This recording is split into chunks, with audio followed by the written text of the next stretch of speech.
Bé, molt bon dia. Buenos días, Sergio i Lluís. A veure, el Divina Invenció ens fa gràcia especialment, o tenim ganes d'estar al festival especialment per diverses coses. La primera, que no té res a veure amb en Sergio, la Companyia Nacional de Teatro Clásico no ha vingut a temporada alta des de Marsillac. Per tant, fa moltíssims anys. A nosaltres ens agradaria que això fos el començament d'una època nova en què ja l'any que ve i l'altre anessin vinguent espectacles de la companyia, perquè, a més, ara té un viatge d'espectacles, com ara aquest i d'altres que més endavant sortiran segur, que lliguen molt amb el que fem a temporada alta. Per tant, Lluís...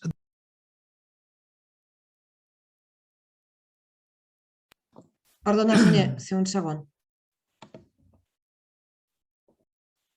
Endavant. El Sergio Blanco. Per nosaltres, Sergio Blanco és un dels grans, diguem-ne, no per edat, sinó per qualitat. Ha vingut a temporada alta ja 5 o 6 espectacles, em penso, com a mínim. Fins i tot es va fer des d'aquí a la Cassandra, que és un text seu que es va fer, que vàrem fer en català. I és que en Sergio Blanco no solament té una veu pròpia, que és el que per nosaltres és molt important en el món artístic, sinó que quasi bé que ha creat un gènere propi, que és el de la... Llavors ho explicarà ell, tot això, el de l'autoficció. Per tant, estem encantats que en Sergio vingui aquí i també ens agradaria que algun dia no gaire llunyà, fins i tot si pogués ser en Sergio dirigís algun espectacle amb gent d'aquí. És una relació que ja ve d'anys i que esperem que en duri molts més. A més, he de dir gràcies, Sergio, perquè vas col·laborar amb l'espot de temporada alta d'aquest any, del qual ets, de fet, el protagonista. Jo no m'enrotllo més, només dono la paraula a en Lluís, director de la Companyia Nacional de Teatro Clásico, que ens expliqui una mica què fan, quin és l'origen de Divina Invención. No és una cosa que dius, i ara per què fan això a la Companyia Nacional? Tot té una explicació, que ens expliqui una mica això i tot el que vulgui. Lluís, la paraula teva. Hola, bon dia. Bon dia a tothom. Hola, Sergio. Hola, Salvador. Salvador, yo sé que todos tenim moltes cosas, pero me semblaba que me parecía que estaba escuchando la rueda de prensa del año pasado, cuando dijimos desde Marsillac no había colaborado la Compañía Nacional y con esto empezamos. O sea, nuestra primera colaboración fue el año pasado con Alma y Palabra San Juan de la Cruz. No, sí, hemos tenido aquí un pequeño... No, hay algo que no nos hemos entendido, porque has dicho... abans de tu, deia, abans que arribessis tu a la companyia. Vale, es que no entendía. Abans que arribessis tu a la companyia. Vale, digo, porque claro, como el año pasado, ¿no? Creo que empezamos esta colaboración con Alma y Palabra y San Juan de la Cruz. Y entonces esta es nuestra segunda colaboración en esta etapa con Sergio Blanco y con la Divina Invención. Bueno, Sergio yo creo que es persona inspiradora, ¿no?, para todos los que de alguna forma pues amamos y podemos tener la oportunidad de crear proyectos ¿no?, y sus autoficciones. Yo creo que es algo que evidentemente que viene del mundo literario, pero que él le da esa paternidad teatral, ¿no? Las autoficciones en fin, es el sello de Sergio Blanco. Cuento esto porque, en cierta forma, para nosotros fue, dentro del programa de la Compañía Nacional, pues inspirador, ¿no? El hecho de buscar, dentro de ese patrimonio único y maravilloso que es el siglo de oro,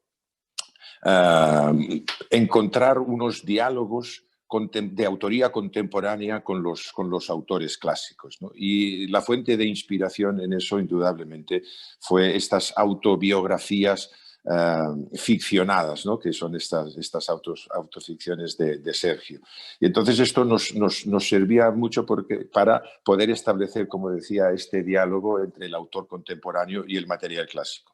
Dentro de nuestra primera temporada hicimos 2 de ellos. El primero fue con Alberto Conejero en relación con el diálogo con el Príncipe Constante y y la mirada de él con respecto a ese material. Y la segunda, en la temporada pasada, fue La Divina Invención de Sergio, que era en diálogo con Castelvines y Monteses de Lope de Vega, ¿no? Entonces era esa, qué mejor, ¿no? que esa mirada subjetiva del autor de ahora con respecto a esos materiales, ¿no? Utilizando esa fórmula, yo creo que maravillosa y que me gusta, ¿no? Porque está en los escritos cuando hablamos de esa idea, mentir, ¿no? La verdad sobre uno mismo. Eso abre un universo infinito en el que todo es posible y que de alguna forma, pasado por el filtro de esa mirada contemporánea en relación a ese material clásico, nos abre a un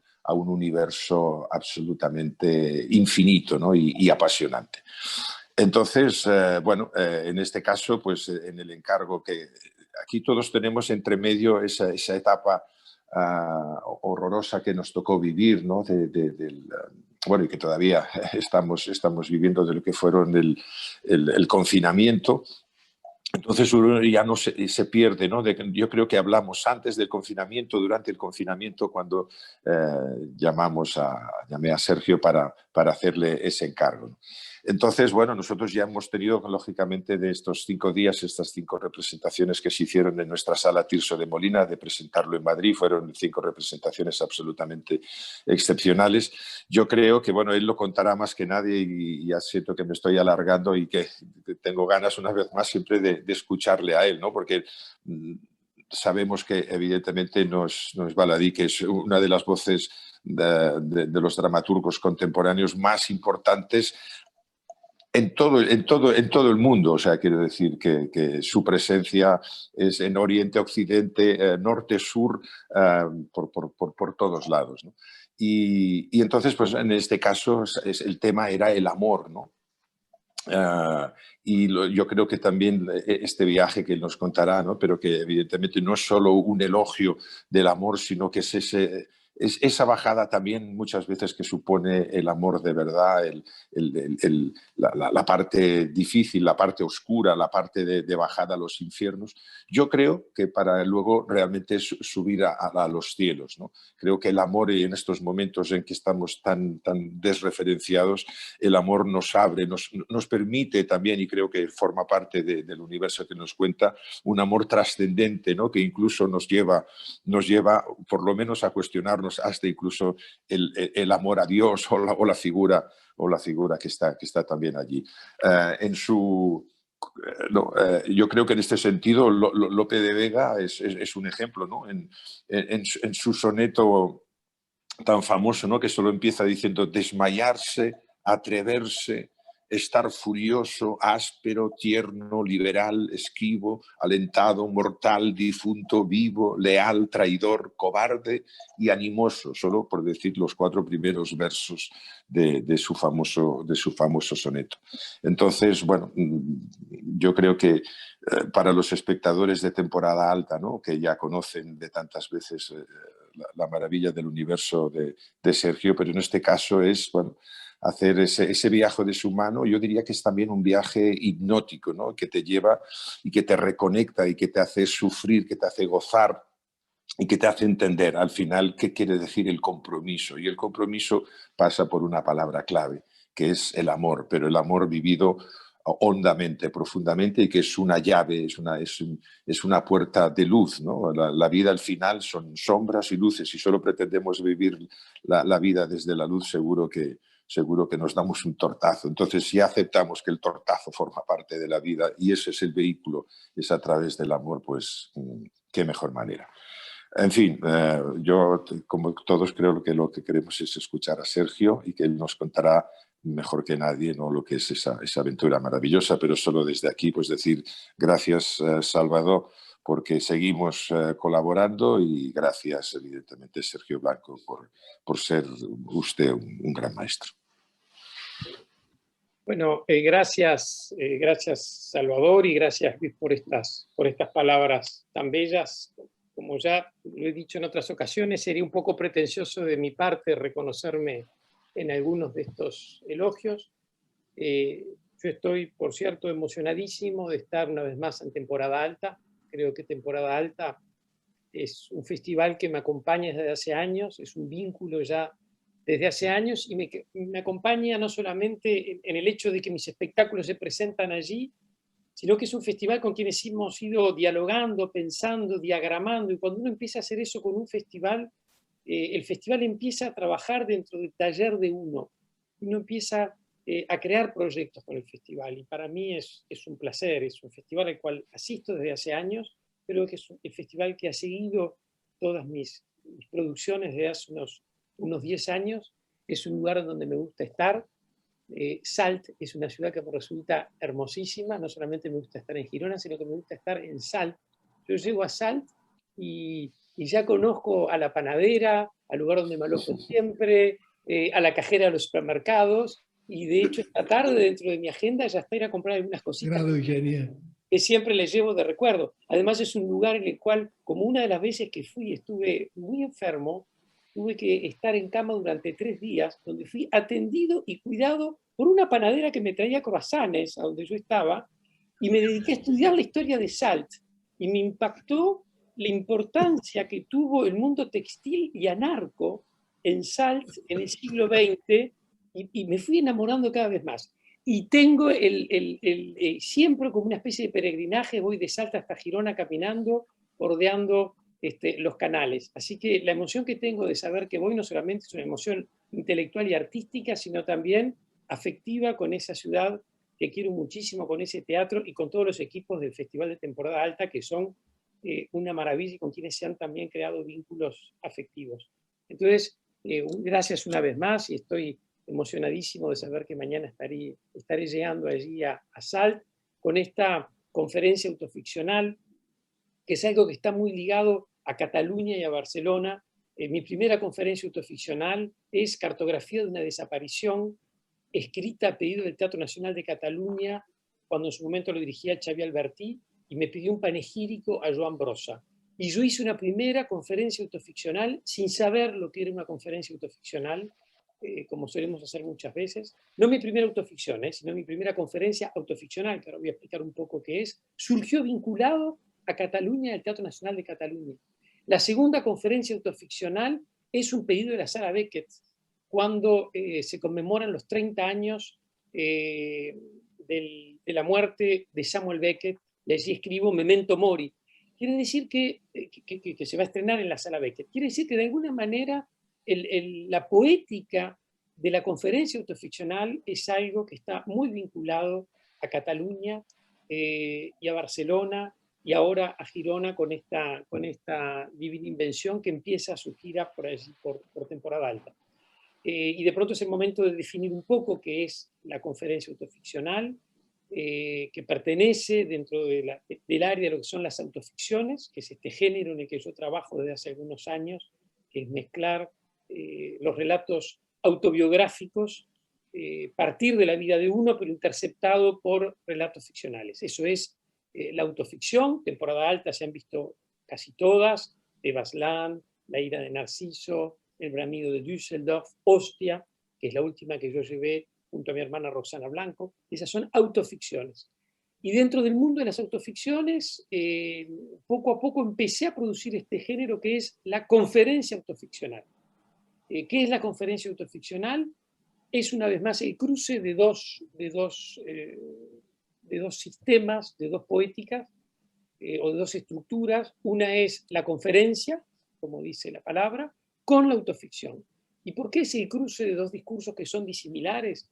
Porque la conferencia supone desarrollar la palabra en torno a un tema y hacerlo de forma erudita, hacerlo de forma clara, precisa, es decir, siguiendo máximas de claridad y precisión. La conferencia tiene que ser ordenada, tiene que ser equilibrada, tiene que seguir determinados requisitos de orden, de cosmos, como dirían los griegos, para que se pueda entender claramente el tema que tengo que desarrollar. Ahora bien, esa conferencia, en este modelo que yo propongo, lo intercepto con instantes, momentos en donde aparece un autoficcional, es decir, en donde con respecto a ese tema yo no voy a desarrollar una palabra objetiva, clara, ordenada, sino donde va a interrumpir, y yo diría que hasta de forma violenta, una palabra subjetiva, personal, vinculada a vivencias personales, quizás privadas, en donde lo íntimo entra con toda su fuerza, y entonces aparece un discurso que ya no es ordenado, equilibrado y medido, sino que es desequilibrado, desordenado, más turbio. Y esto produce un formato muy interesante, donde se van alternando estas dos tomas de palabra, la toma de la palabra académica, que es la de la conferencia, y la toma de la palabra más artística, que es la de la autoficción. Entonces, una vez más, estamos ante un discurso de lo híbrido, y en torno a un tema yo mezclo esos dos discursos, que de última conozco muy bien. Tengo una vida académica hace 30 años, y hace 30 años soy docente universitario, doy clases, dirijo departamentos, llevo adelante proyectos, publicaciones, que conozco mucho el mundo de lo que es la toma de la palabra académica, y lo mezclo con toda esta otra parte de mi vida, que es la parte artística, y que es una parte más caótica, y que el resultado, a mi entender, termina siendo muy, muy seductor. He escrito unas cuantas, la de Joan Brossa es la primera, que es Panegírico a Joan Brossa, cartografía de una desaparición, y esta, Divina Invención o la celebración del amor, cierra una trilogía. La primera es sobre la violencia, la segunda es sobre la muerte, que es esta que hice en la Sala Beckett, y la tercera sería esta que escribí y creé para la Compañía Nacional de Teatro Clásico de Madrid a pedido de Luis Omar. El origen de esta conferencia es el tema del amor. Con Luis Omar, cuando Luis Omar me propuso dialogar con algún texto, elegimos hacerlo con Castelvines y Monteses de Lope de Vega, y entonces es una conferencia autoficcional que va dialogando con el gran tema de Castelvines y Monteses, que es el amor. Como decía Luis Omar, el teatro siempre es contemporáneo, y quizás mi desafío mayor era cómo releer Lope de Vega, cómo reescribir Lope de Vega, no solamente Castelvines y Monteses. Yo trabajé con todo Lope de Vega, esencialmente con Castelvines y Monteses, pero me fui buscando todo el mundo de Lope, y en particular todo el mundo de Lope que aborda el tema del amor. Mi interés era referirme a esa palabra, reescribirla, retrabajarla, y en particular, y con esto de pronto termino la presentación y de pronto podemos pasar a preguntas o comentarios, esencialmente con lo que yo trabajé fue con la estructura que utiliza Lope en su escritura, que son las décimas y las redondillas. Un trabajo casi que un ejercicio de estilo en ese sentido, que la escritura de este texto pudiera reproducir el sistema de décimas y redondillas. ¿Y por qué las décimas y las redondillas? Porque son dos versos que utiliza Lope, las décimas a la hora de hablar del amor, y las redondillas a la hora de hablar de algún tema que lo dispare hacia reflexiones filosóficas o metafísicas. Entonces mi desafío era cómo reproducir décimas y redondillas, pero en un sistema de prosa. La conferencia autoficcional no puede estar escrita en verso, al menos a mí no me interesa escribirla en verso, quería escribirla en prosa, pero seguir esa cadencia, ese ritmo, esa velocidad que tiene Lope a la hora de escribir esas décimas extraordinarias y esas redondillas sublimes. Así que también fue un ejercicio de estilo. La conferencia dura 1:10, gira en torno entonces al tema del amor, y como decía también Luis, es el amor visto en sus aspectos más bellos, más nobles, más hermosos, que nos enaltecen, pero también el amor vivido en sus aspectos más complejos, más complicados, más turbios, más oscuros.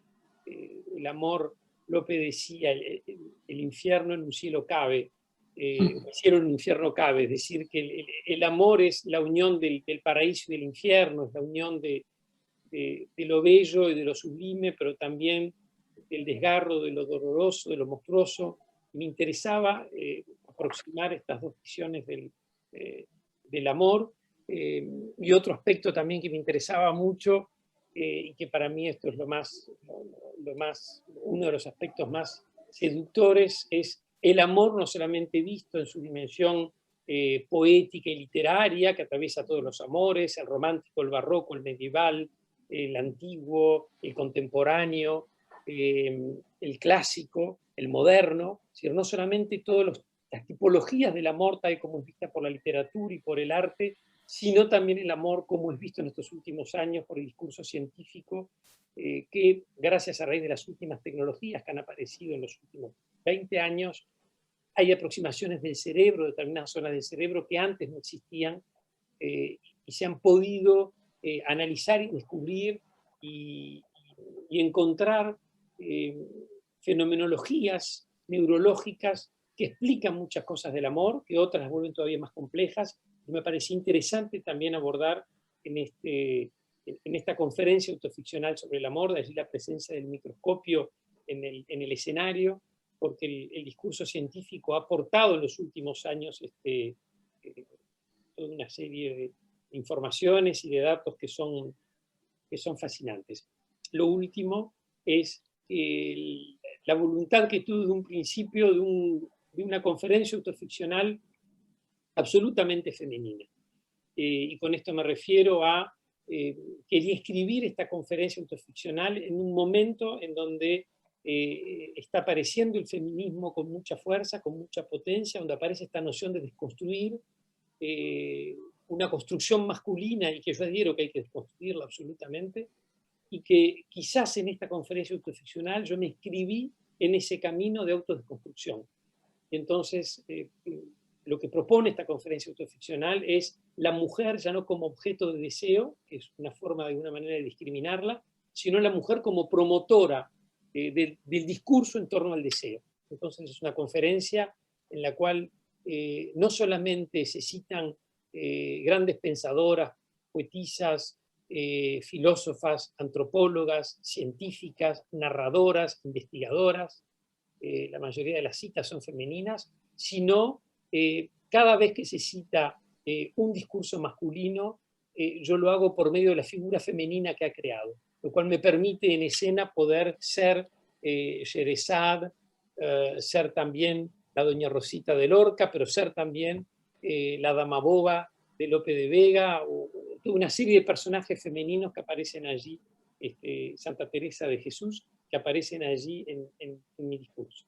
Así que bueno, esto un poco son los grandes temas que les propongo un poco para esta conferencia de prensa, y que es un espectáculo que disfruto muchísimo, donde hay un dispositivo fascinante en torno a Francis Bacon. Yo diría que la conferencia dialoga entre mi presencia allí en escena con el mundo de Lope de Vega y con el mundo de Bacon, que son dos mundos muy similares, porque tanto uno como el otro tienen vidas absolutamente atormentadas, pero la obra tanto del uno como del otro están estigmatizadas por la búsqueda de la belleza y por el tema del amor. Así que un dispositivo hermosísimo, diseñado y creado por Philippe Schleff, audiovisual, en donde en esta conferencia va siendo acompañada por todo un desarrollo de imágenes que van dialogando con el espectáculo.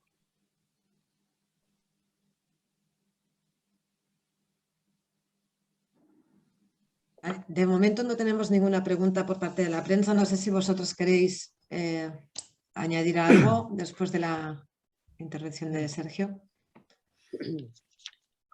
Sí, así a priori con lo que dices tú, Sergio, quien no ha visto ninguna de tus conferencias puede parecer algo muy erudito. Y obviamente lo es, obviamente lo es. Lo que pasa es que no tiene lo negativo de lo erudito.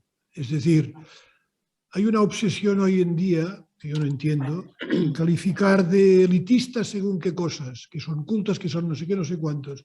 La gracia para mí de tus conferencias es que sí, son cultas, son todo lo que quieras, pero sobre todo son teatro. Y sobre todo, por lo tanto, te cuentan una historia relacionada con lo que realmente está pasando, con un hilo que sigue todo el mundo. Y tiene lo que no todo el mundo tiene, que son 50 capas, y te gustan las 3, las 12, las 8, las 86. Esto para mí es básico. Y después, yo quería preguntarte una cosa. Has dicho muy por encima, y es verdad, que lo que de alguna manera liga Lope con Bacon de alguna manera, es la búsqueda de la belleza, de alguna forma, a partir de gente muy tormentada en este mundo. ¿Puedes contarnos un poco más la relación o por qué has puesto a Bacon, que podías haber puesto muchísimos otros, incluso pintores de su época, si querías, ¿no? Sí, mira, con respecto a lo primero que decís, Salvador, sí, yo tengo quizás esa virtud o defecto de una palabra que siempre es erudita en el momento de hablar y de explicar mis espectáculos.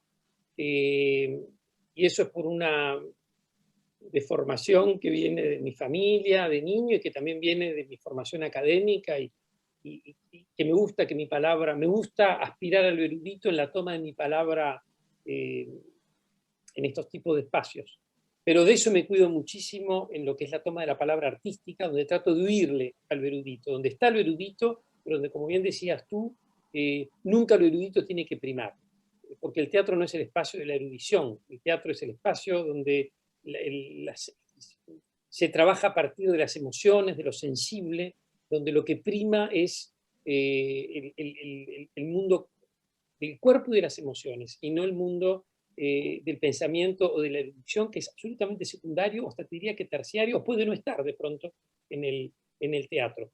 Entonces, si bien mi explicación puede ser erudita, la conferencia autoficcional no lo es en lo más mínimo, como tampoco lo son mis textos. De hecho, aquí tengo la libreta con la que yo trabajo, porque esta mañana estaba ensayando, y en un momento yo leo al público mi boceto literario, y mira lo que leo en un momento. Lo voy a leer ahora, como en mi boceto, cuando iba escribiendo mi obra, me preocupaba este problema de la erudición. En el texto tendré que hablar del amor a las ciudades, Manhattan, Jerusalén, Estambul, Barcelona, Tokio, Venecia. Tendré que consultar a Julia Kristeva y a Roland Barthes y mencionar en algún momento que Bacon muere en Madrid de una enfermedad pulmonar. Por último dice, por favor, buscar siempre la liviandad y la levedad. Es decir, que hay un imperativo mío cuando escribo, y lo oirán dentro de 3 días en el Teatro de Salt, de que siempre hay una necesidad de la liviandad y la levedad. Es lo opuesto de la erudición. La erudición supone un cierto peso, una cierta... y justamente esa liviandad y esa levedad para mí fueron imperativos. Tanto que fue el texto que más me costó escribir, de los 18 textos que tengo escribido en mi vida, un texto que me costó muchísimo escribir. No es fácil hablar sobre el amor, es dificilísimo, y es difícil a los 50 años. ¿Qué puedo decir sobre el amor a los 50 años? En la historia del arte, los grandes textos sobre el amor y las grandes frases que se han dicho sobre el amor, los dramaturgos o los narradores o los poetas tenían entre 20, 25, 26 años. Generalmente sobre el amor tenemos mucho para decir, justamente cuando no lo abordamos de la razón, sino desde ese primer descubrimiento. Ahora, ¿qué decir sobre el amor a los 50 años? Entonces me costó muchísimo hablar sobre el amor, y me costó muchísimo no caer nunca en algo denso, pesado, profundo, escapar a esa erudición. Así que lo erudito está en la explicación del texto, pero no en la propia experiencia del espectáculo. Y después, con respecto a Bacon, a la elección de Bacon, desde un principio sentí, se apareció Bacon, fue como una epifanía, fue como una revelación, fue algo apocalíptico. De golpe dije, si voy a hablar sobre el amor, en mi dispositivo tiene que estar Bacon. En el de la violencia aparece Rembrandt. Era claro para mí que tenía que ser Rembrandt y un cuadro en particular. En Memento Mori trabajé con una fotógrafa uruguaya, Matilde Campodónico, con 30 fotografías de ella, y lo primero que me surgió con Bacon, con el amor, fue Bacon. ¿Y sabes dónde fue? En Salt. Y está de testigo Luis, que cuando yo llevé a Salt hace 2 años, Ostia, en una tarde caminando por Salt, dije, va a ser Bacon. Fui, preparé, y la noche que vino Luis a ver Ostia, a la salida nos vimos, comimos, y le mostré, le dije, mira, aquí tengo, va a ser Bacon, tiene que ser Bacon. Y Luis, por supuesto, que me dijo, lo que tú digas. Es decir, que increíblemente surgió en Salt. Cuando digo de que para mí Cataluña, Barcelona, Girona y Salt se han transformado en mi vida en lugares inspiradores y en lugares motores de mi creación, no es ni una hipérbole, ni una exageración, ni folclore, es la verdad.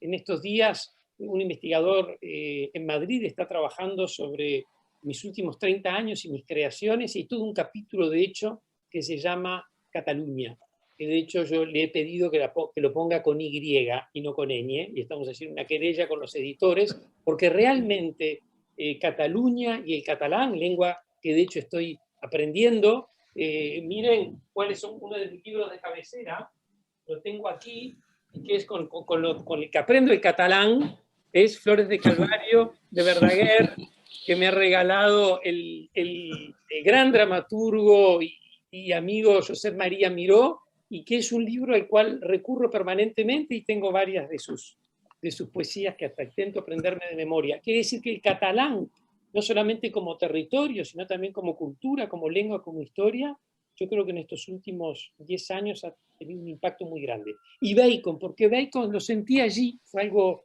revelador. Creo que Bacon es un poeta del amor, creo que Bacon en toda su obra habla del amor, como pocas personas han hablado. Y el texto también, la conferencia, por supuesto que en un momento dedica una parte a explicar por qué elijo a Bacon. Y porque son esos cuerpos que están allí enfrentando el amor en su aspecto más desgarrador, en su aspecto más doloroso, ¿no? Los cuerpos de Bacon son cuerpos que están siempre en una búsqueda desesperada de amor, de un cuerpo que ame, que los ame. Entonces me parecía que lo interesante que tiene Bacon es que en esa figura desgarradora del amor tiene un cromatismo y una organización del espacio y una belleza descomunal. Y ahí aparece la paradoja del amor, de cómo las flores del mal, cómo en el horror también puede haber belleza. Me parece que Bacon aborda el tema del amor en toda su complejidad. Yo podría decir solo una cosa muy corta, lo digo a raíz de lo que planteaba Salvador, ¿no? Porque claro, yo he visto el espectáculo y hemos vivido la reacción del público, ¿no? Es tan fascinante, o sea, quiero decir, el viaje que te propone, evidentemente que está esta combinación entre, ¿no?, la conferencia y la ficción, pero yo creo que, o sea, como esos límites, y me remito a eso, a mí me remite un poco a Cotrone, ¿no?, en Los gigantes de la montaña, cuando le dice a la marquesa, aquí vivimos en los límites de la realidad, ¿no? Lo imaginado y lo real es posible, y eso confiere un mundo tan fascinante que de alguna forma te hace hacer un viaje, te coge, Sergio, te coge de la mano desde el minuto cero y te hace hacer todo un viaje en lo que el comentario, digamos, erudito, solo lo que hace es fascinarte más, pero que en realidad lo que te lleva es una vivencia como aquel que se pone en una atracción mágica y vive un desarrollo absolutamente subyugante, y creo que tiene al espectador atrapado desde el minuto cero hasta que termina. O sea que lo intelectual solo suma como fuego de artificio, por así decirlo, en ese viaje del alma, que es el final, y que piensas que es su viaje del alma, ¿no? Pero que dices es absolutamente fascinante porque sabes que está lo real y está lo imaginado, y eso es absolutamente único, ¿no? Disculpar que antes he interrumpido un poco. Tenemos algunas preguntas de la prensa, entonces como sé que deberíamos acabar bastante puntuales a las 11, porque creo que os teníais que ir. Empezamos por la pregunta de Radio Nacional de España. Marta, es para ti, Sergio. ¿Ha sido difícil escribir sobre el amor en clave autoficcional? Entiendo que la pieza se centra en el amor romántico, si es correcto. Sí, siempre me es difícil escribir, no me es algo simple escribir. Si me fuera algo simple, creo que no lo haría. Así que siempre me es difícil. Escribir sobre el amor creo que es más difícil todavía, por eso que con 50 años, ¿qué decir sobre el amor cuando son otras las inquietudes a estas edades? No es tanto el amor. Y qué decir además sobre el amor cuando es un tema sobre el cual se ha escrito tanto y se ha dicho tanto y se han dicho cosas tan bellas, ¿no? Al mismo tiempo es uno de los pocos temas que hay para hablar. Yo siempre insisto en esa idea, en el extraordinario corto que se ha hecho celebrando los 30 años de temporada alta. Yo aparezco allí, personaje de médico forense, explicando que solo hay dos grandes temas: estoy enamorado y tengo miedo de morirme, Eros y Thanatos, no hay muchos más temas. Pero si bien yo siempre desarrollé mucho el segundo tema, el tema de la muerte, del Thanatos, de la violencia, del miedo a la muerte, nunca había entrado con tanta fuerza en el tema del amor. Entonces sí, me fue dificultoso. No necesariamente el amor romántico, sino que eso, Marta, cuando veas el espectáculo te vas a dar cuenta que sí aparece el amor romántico, pero yo diría que hay un recorrido, y eso fue un desafío para mí, de las distintas formas de amor. Aparece el amor medieval, aparece el amor romántico, pero también aparece el amor antiguo, de la antigüedad. Hay referencias a todos los tipos de amores, el amor contemporáneo, aparece el amor barroco, por supuesto que aparece mucho el amor barroco a la hora de dialogar con Lope de Vega, pero también aparece el amor, es decir, van apareciendo las diferentes figuras de los héroes románticos, ¿no? Desde Dido y Eneas hasta Lancelot, pasando por Superman y Luisa Lane, o King Kong, o Scarlett O'Hara y Ashley, pero también están las grandes figuras del amor romántico por medio de Schiller y Goethe, es decir, que hay un recorrido de todas las formas de amor, y en un momento, por supuesto, que se aborda el amor romántico, pero no es el único que aborda el texto.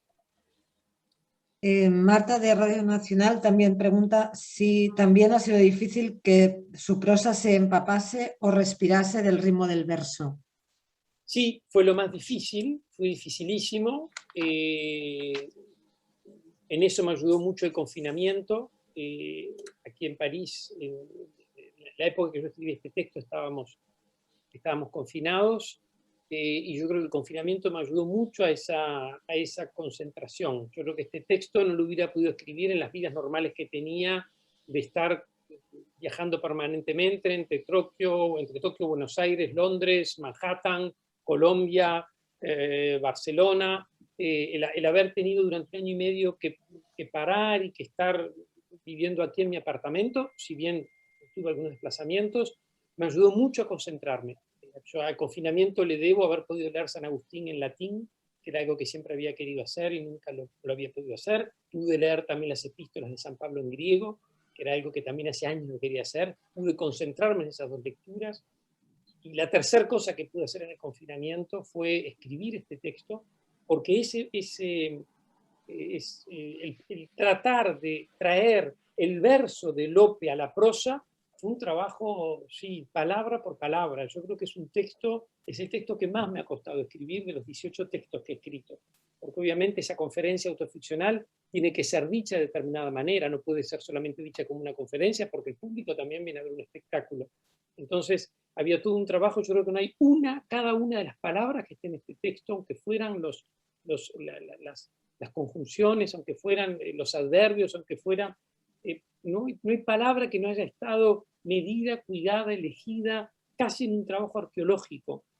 Y sí, porque yo tenía que reproducir las redondillas y las décimas sin producir redondillas y décimas. Pero sí quería producir esa cadencia que tiene el otro. Entonces ensayé mucho. Yo además no soy intérprete, no soy actor, yo soy dramaturgo y director, entonces no tengo técnica para estar arriba de un escenario, lo cual me llevó mucho trabajo. Aprendí mucho Lope de Vega de memoria, lo leí mucho y traté de ir viendo qué pasaba con el diafragma en la redondilla, qué pasaba con la respiración. Y eso que pasa en la cadencia, en la música, traducirlo luego en prosa. Y me dejé ayudar mucho por el teclado. Me fui a comprar un teclado en donde las teclas sonaran más, porque hoy en día las teclas casi que no suenan en los teclados. Bueno, recuerdo que la marca, que no voy a hacer su publicidad, me costó encontrar un teclado donde yo le pedía, quiero que las teclas suenen un poco más. Logré encontrarlo y a partir de ese teclado iba jugando con el ruido de las teclas. Esto yo lo expliqué en la conferencia de la Compañía Nacional de Madrid. A partir del ruido de las teclas, el ruido de las teclas fueron dándome la música para lograr esas redondillas. Fue una obra que yo escribí mucho con mi diafragma, le iba diciendo, le iba escribiendo, la fui escribiendo desde mi propio diafragma corporal. Gracias. Una última pregunta de Europa Press, Elisenda Rubira. ¿Cómo ha sido incluir la perspectiva feminista en una obra del Siglo de Oro? Bueno, es una obra que habla con el Siglo de Oro. No es una obra del Siglo de Oro, sino que justamente lo interesante es dialogar con el Siglo de Oro y adherir como adherir con ese discurso feminista que yo apoyo y sostengo y adhiero muchísimo en ese trabajo que yo hablaba de desconstrucción. A mí el mecanismo de construir me fascina, quizás es el hecho de haber sido discípulo de Derrida o de Guattari, pero esa noción de desconstruir me parece fascinante. Yo diría que todo mi trabajo literario es de desconstrucción, la autoficción es un mecanismo de desconstrucción, la conferencia autoficcional es un mecanismo de construcción, por lo tanto que el ejercicio de desconstruir es algo que a mí me resulta fascinante. Y yo diría que el teatro es una desconstrucción también, ¿no? Entonces, adherir con el feminismo desde mi género, en donde lo que tenemos que hacer, o al menos lo que yo siento que tengo que hacer, es desconstruir esa construcción del hombre machista, viril, sexista, patriarcal, es algo que me tienta mucho, que me agrada, y con lo cual además siento que es una obligación política y ética.